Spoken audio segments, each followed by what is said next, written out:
Africa অঞ্চলের বিভিন্ন প্রজাতিদের ঠোঁটের মাঝে এমনটা করতে দেখা যায় কেন? শুধুমাত্র মেয়েদের ক্ষেত্রে এটি হয় কেন?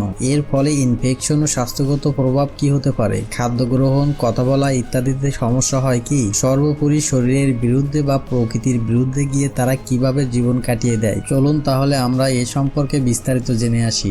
আফ্রিকার কিছু প্রাচীন উপজাতি, বিশেষ করে ইথিওপিয়ার মুরসি ও সুরি জনগোষ্ঠীর মধ্যে ঠোঁটে প্লেট বসানোর প্রথা তাদের মধ্যে দীর্ঘদিন ধরে প্রচলিত। এই প্রথা মেয়েদের সৌন্দর্য, পরিপক্কতা ও সামাজিক মর্যাদার প্রতীক হিসেবে বিবেচিত হয়। সাধারণত কিশোরী বয়সে প্রায় 15 থেকে 16 বছর বয়সে মেয়েদের নিচের ঠোঁটে একটি ছিদ্র করা হয় এবং তাতে কাঠ বা মাটির তৈরি একটি ছোট প্লেট বসানো হয়। সময়ের সাথে সাথে প্লেটের আকার আস্তে আস্তে বাড়ানো হয় যাতে ঠোঁটের চামড়া স্বাভাবিকভাবে বড় হয় এবং দেহ তা সহজে গ্রহণ করতে পারে। শুরুতে কিছুটা ব্যথা বা ইনফেকশন হয়ে থাকে। তারা স্থানীয় গাছের নির্যাস, ভেষজ ঔষধ, ছাই ইত্যাদি দিয়ে ব্যথা বা ইনফেকশন সারিয়ে তোলে। ঠোঁট ধীরে ধীরে বাড়ানোর কারণে শরীরের পক্ষে মানিয়ে নেওয়া সহজ হয়। এই সমাজে এই কাজ এতই সাধারণ যে তাদের জীবনের একটি স্বাভাবিক অংশ হিসেবে ধরে নেওয়া হয়। তারা ঠোঁটের প্লেট খুলে খাবার খায় বা কথা বলে। সব সময় সেটা তারা পরে থাকে না। ঠোঁটের নিচের অংশ না থাকলেও তারা জিভ, দাঁত ও উপরের ঠোঁট দিয়ে সহজেই খেতে পারে ও কথা বলতে পারে। অনেক সময় তারা প্লেট ছাড়া থাকেন,